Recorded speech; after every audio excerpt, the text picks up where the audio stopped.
What's good, everyone? OJ here. Welcome back to another discussion video. Today, we're going to be discussing the Nintendo Switch OLED and my honest, full thoughts on it now that I've had a couple days to process the information and get everything correct on it. And also, if it's overpriced as well, because I'm seeing a lot of discussion on that. So we're going to talk about all of that. Plus, I want to talk about PS Vita Revisionist history, because it seems like some people want to bring up that system in order to compare it, but they're not doing that great of a job of actually saying what the PS Vita was, how it launched, prices, and all that. So I'll do that in comparison to what the Nintendo Switch OLED is as well, just so we can get our facts straight. So before we get into all of this, please make sure you hit that like button and also subscribe if you are someone new. Now, let's first talk about the Nintendo Switch OLED. For those who don't know, or if you didn't hear the news, Nintendo announced a brand new Nintendo Switch model to join the family of Nintendo Switch models already on the market, which is the Nintendo Switch Lite for $200, the Nintendo Switch regular edition for $299, now this Nintendo Switch OLED version for $349. Now, what this OLED version gets you, it gets you enhanced audio, it gets you a dock with an actual LAN port in the back, which they removed one of the USB ports for that. It gets you a bigger screen. The screen is going to be 7 inches, and it's going to be an OLED screen instead of LCD. So what that means is that the OLED screens are newer and better technology for screens, and it's going to get you more vibrant, crisper look. I have a LG CX OLED TV in my living room, and it is absolutely amazing. It definitely makes the games pop and look better on all the systems. My Switch, also my PlayStation 5, my Xbox Series, pretty much anything you hook it up to when it comes to movies or games, just makes it look better just right off the bat with that OLED technology. Now, there is no actual bump up when it comes down to like the CPU or RAM or the SoC, the chip and everything, none of that, but there is 64 gigabytes of memory instead of the 32 that you got before. So it is a slight revision to the Nintendo Switch model with a $50 price increase. And I think that's where there's some disappointment from the fans and from people as well, because usually when you see a price increase, you also see a specs increase in some way, not just an updated screen or more memory. I mean, you usually see that with it. So I can completely understand that. The $50 jump and also not the actual power of the system being bumped up when it comes to the internals is disappointing, or even like DLSS or some of the stuff that was rumored beforehand. So I understand that. Personally, for me, it would have been cool if Nintendo said, hey, this is the new model of the standard Nintendo Switch, right? And they make that $299. Then they make the regular Nintendo Switch $250. Then they make the Nintendo Switch Lite $200. So there you have $200,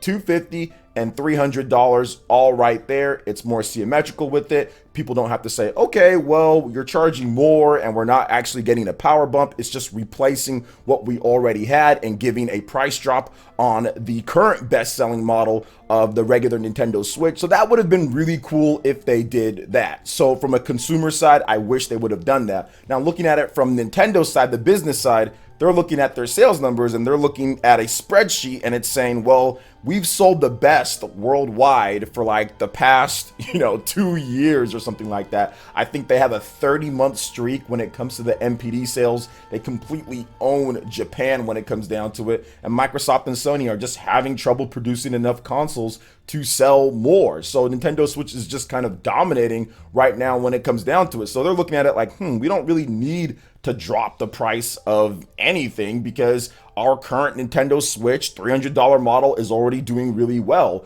Our Switch Lite is doing really well. We can just increase the price and have this new model, and if people want to buy the $300 model, they can. If they want to buy the $200 model, they can. If they want to buy this new one, they can. So I think they looked at it that way. Once again, not necessarily the best from the consumer side, and I wouldn't have wanted that, but from their point of view, they're thinking, hey, business, this is what we're going to do. And as someone myself, I've sat in the same Fortune 500 companies, billion-dollar companies, or multi-million-dollar company rooms looking at strategy, marketing, and stuff like that. That's absolutely what most companies would have done when you have a product as successful as the Nintendo Switch. It's what Apple does. It's what a lot of these other companies do as well. Not saying that I'd want that for myself in terms of me making the decision. I'm just giving you the mindset in terms of what they're thinking about it from somebody who's been on that side before. So it would have been nice if they had it at that $299. I think the blow would have been less for gamers out there, and there would have been less people being upset about not getting an actual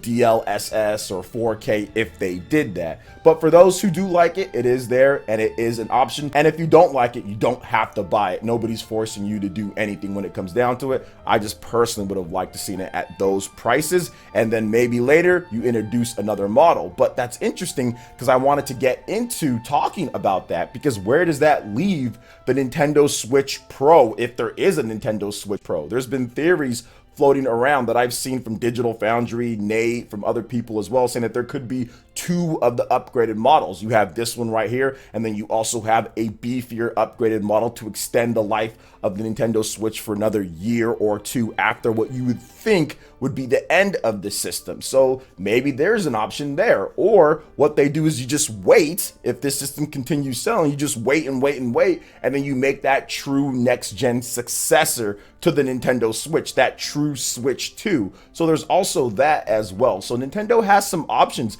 based on how this system does. Are people okay with the $350 price point? When this comes out, does it sell out? Do people really want it? Because I'll give you guys just a little bit of history lesson when it comes down to what some gamers were saying. Some gamers, which I saw quite a bit, and if you look at all of the Doom Nintendo Switch videos before the system launched, they said it was too expensive. You're not getting enough for what the system offers. You saw that all over the place, and people predicted that it would flop because of the price and saying that it was too expensive. Now we're kind of having people somewhat say the same thing, saying it's too expensive. People don't want to buy this as well. Well, will consumers also think the same thing? Based on what we're seeing so far, it looks like people want to pre-order the heck out of this. So I think it's going to be fairly successful, just going off of just the flow and what I've been seeing so far.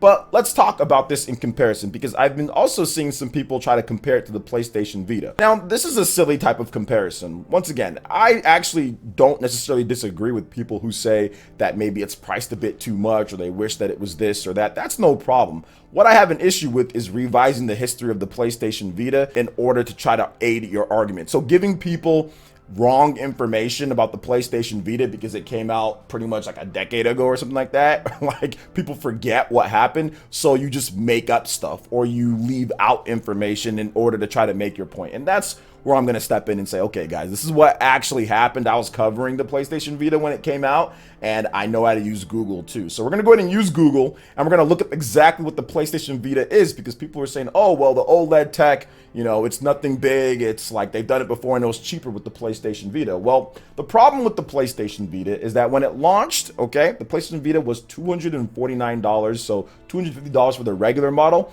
If you wanted the 3G, model of the system, then you can get that for $300. So there was two options there. It was $250 or it was $300. Now, that's pretty good, right? Considering what the PS Vita did back at the time. But the problem is that Sony subsidized the cost of the PlayStation Vita with proprietary memory cards. With the Nintendo Switch, you do not have to do that. It uses regular standard SD memory cards. You can use any type of converter if you have a different type of SD card. So that works right there. That's a lot cheaper if you already have them, and they're just a lot cheaper as time goes by. So the biggest problem was that, because that's great that you sell it for $250 or $300, but your memory cards are $20 for a 4GB memory card, $30 for an 8GB memory card, $60 for a 16GB memory card, and $100 for a 32GB memory card. So yeah, that's not necessarily great, right? Especially with these PS Vita games,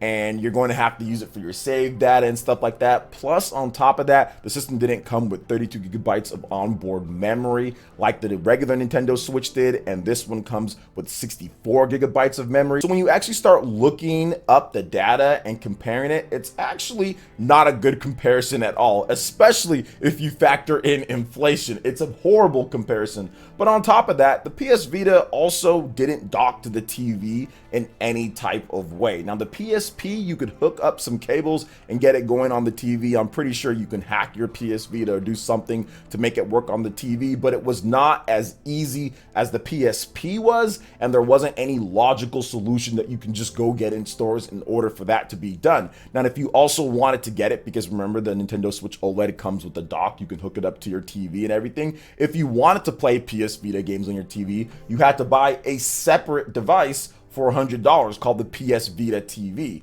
So if you add it all up together, if you look at the PS Vita, let's just say you wanted to have a direct comparison to what the Nintendo Switch OLED is, you would have to spend $250 on the unit itself, of course. You'd have to spend about $200 on memory cards, two 32GB memory cards at launch. So that would be $200. So that gets you up to $450. And then you'd have to buy another PS Vita TVs just so you can hook it up to the TV. That's another $100. So that gets you at $550 before you even have tax. Okay, that's not tax. So if you're here in California like me, yo, that tax be hitting, right? So that'd be $600 plus with the tax and everything. That's before you even buy a game, right? Now, there were some bundles that were more expensive, but I gave them the benefit of that and saying, hey, let's go with like the cheapest one that we can do when it comes down to it. Now, there was a 64GB, which was a number afterwards, but at launch, they had 4GB through 32. So we're doing a comparison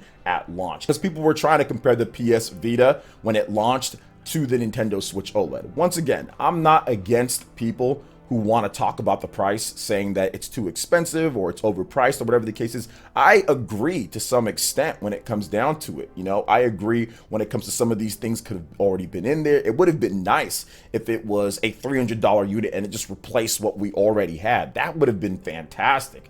I would have liked that. So I don't necessarily disagree. What I disagree with is the revisionist history and leaving out the actual information because you're emotional or you don't like what you see or you feel that there's a problem. That's fine. That's okay. Voicing the displeasure, I'm all down for that. And that's completely fine. But don't make up things in order to try to push a point, you know? Don't make up what happened with the PS Vita. Don't leave out different things. If you're gonna do a comparison, do a real comparison. What this product offers, what the other product offers, and how you would get the same results between the two systems if you're gonna compare them based on what they do. And the result would be $550, you know, back in the day for the PS Vita OLED, the original one with the OLEDs before they removed the OLED screen and they put in the LCD screen, right? And then also the memory for it if you want to get the 64GB of memory. And on top of that, actually playing your games on the TV. So those are my thoughts on this, guys, when it comes to Nintendo Switch OLED and when it comes to the revisionist history. What are your thoughts on the system? What do you guys think? Are you planning on picking one up? I have a poll on the channel where you guys can go and vote, so make sure you guys check out the link in the description and vote on that. But what do you think? Let me know your thoughts in the comment section below. All right, guys, that wraps it up for this video here. Check out the links in the description. We've got Twitter. Go and give us a follow on there. Stay up to date on all the latest gaming news and information. Also, make sure you like, comment, and subscribe, and share this video if you can. Thank you guys so much for watching. I will catch you for the next one. Peace.